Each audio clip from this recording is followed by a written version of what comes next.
కడప జిల్లా టీడీపీ అధ్యక్షుడి మార్పు తప్పదా? పార్టీ అధినేత చంద్రబాబు ఇప్పటికే ముఖ్య నేతలతో అధ్యక్షుడి మార్పుపై చర్చించారా? మహానాడు వేదికగా కొత్త జిల్లా అధ్యక్షుడిని ప్రకటిస్తారా? జగన్ కంచుకోట కడప జిల్లాలో సార్వత్రిక ఎన్నికల్లో చావు దెబ్బ కొట్టిన టీడీపీ ఇప్పుడు బలమైన అధ్యక్షుడిని తీసుకొచ్చి గడప గడపలో టీడీపీ జెండా బలంగా పాతాలని చూస్తున్నారా? లేకపోతే అధ్యక్షుడి మార్పుకు వేరే కారణమేమైనా ఉందా? కడపలో తెలుగుదేశం పార్టీ మహానాడు నిర్వహించడానికి సన్నాహాలు చేస్తోంది. వైఎస్ కుటుంబానికి కంచుకోటగా ఉంటూ వచ్చిన ఉమ్మడి కడప జిల్లాలో ఇప్పటికే టీడీపీ పాగా వేసింది. 2024 ఎన్నికల్లో జిల్లాలోని 10 అసెంబ్లీ స్థానాలకు గాను 7 కూటమి కైవసం చేసుకుని జగన్కు షాకిచ్చింది.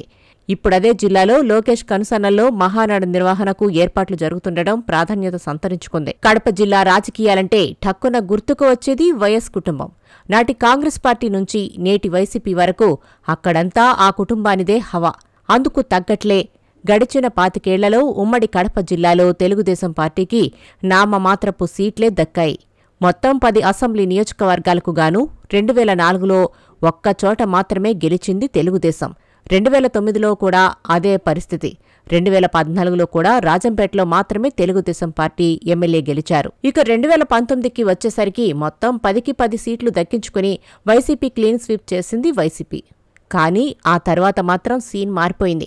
2024 అసెంబ్లీ ఎన్నికల్లో ఊహించని విధంగా తెలుగుదేశం పుంజుకుంది.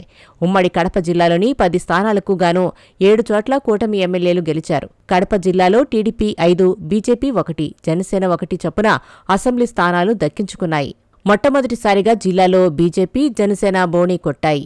రాష్ట్రంలో అధికారం రావడం ఒక ఎత్తైతే కడప జిల్లాలో సత్తా చాటుకోవడం మరో ఎత్తు అనుకుంటున్నారట తెలుగుదేశం ముఖ్యులు. జగన్ అడ్డాలో ఏకంగా 7 ఎమ్మెల్యే సీట్లు కొట్టి సత్తా చాటామని, ఇక పట్టు తగ్గకుండా చూసుకోవాలని డిసైడ్ అయ్యారట. అలా పట్టు నిలుపుకునే క్రమంలోనే ఈసారి తెలుగుదేశం మహానాడును కడపలో నిర్వహించాలని నిర్ణయించారు. తెలుగుదేశం ఆవిర్భావం తర్వాత ఒక్కసారి కూడా కడపలో మహానాడు నిర్వహించలేదు. దాంతో ఇప్పుడు మొదటిసారిగా కడప జిల్లాలో మహానాడు నిర్వహించడమే కాకుండా వైసీపీ అడ్డాలో తమ బలాన్ని నిరూపించుకోవాలని అనుకుంటున్నారట తెలుగుదేశం పెద్దలు. కడపలో మహానాడు నిర్వహించాలని పార్టీ పొలిట్ బ్యూరో నిర్ణయించడం వెనుక రీజన్ ఇదేనని చెబుతున్నాయి టీడీపీ వర్గాలు. కడప లాంటి ఉమ్మడి జిల్లాలో కూటమి 7 సీట్లు గెలవడంతో స్థానిక ఎమ్మెల్యేలకు కూడా అదే స్థాయి ప్రాధాన్యం ఇవ్వాలనుకుంటున్నట్టు తెలుస్తోంది. రాయచోటి ఎమ్మెల్యే రాంప్రసాద్ రెడ్డికి మంత్రి పదవి దక్కింది. మరో 3 ఎమ్మెల్యేలను ప్రభుత్వ విప్ పదవులు వరించాయి. కేడర్లో కూడా జోష్ నిండడానికి కడప జిల్లాలో మొట్టమొదటిసారిగా కనీవిని ఎరుగని రీతిలో మహానాడు నిర్వహించాలనుకుంటున్నట్టు సమాచారం.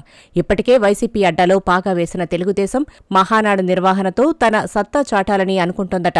అటు వైసీపీకి బిగ్ షాక్ ఇవ్వడంతో పాటు కార్యకర్తలకు భరోసా కల్పించాలన్నదే టీడీపీ ధ్యేయంగా చెప్పుకుంటున్నారు. అదే క్రమంలో ఉమ్మడి కడప జిల్లాలో మహానాడు సాక్షిగా జిల్లా పార్టీ అధ్యక్షుణ్ణి మారుస్తారన్న ప్రచారం జోరుగా సాగుతోంది. ఇప్పటికే ప్రొద్దుటూరుకు చెందిన మాజీ ఎమ్మెల్యే మల్లెల లింగారెడ్డి జిల్లా పార్టీ అధ్యక్ష బాధ్యతలు నిర్వహించారు. ప్రస్తుతం పొలిట్ బ్యూరో సభ్యుడు శ్రీనివాసులు రెడ్డి అధ్యక్షుడిగా ఉన్నారు. అయితే మహానాడు సందర్భంగా అధ్యక్షుణ్ణి మారుస్తారంటున్నారు. జిల్లా అధ్యక్షుడి రేసులో నేనంటే నేనున్నానంటూ పులివెందులకు చెందిన బీటెక్ రవి, యువ నాయకుడు కూటమి ఎంపీ అభ్యర్థి భూపేష్ రెడ్డి పేర్లు వినిపిస్తున్నాయి. కానీ అధ్యక్షుడి హోదాలో తిరిగి శ్రీనివాసులు రెడ్డి ఉంటారని ఆయన అనుచర వర్గం చెప్పుకొస్తోంది. మరి జిల్లా అధ్యక్షుడిని మారుస్తారా లేదా శ్రీనివాసులు రెడ్డినే కొనసాగిస్తారా? టీడీపీ అధినేత చంద్రబాబు ఎవరివైపు మొగ్గు చూపుతారో చూడాలి.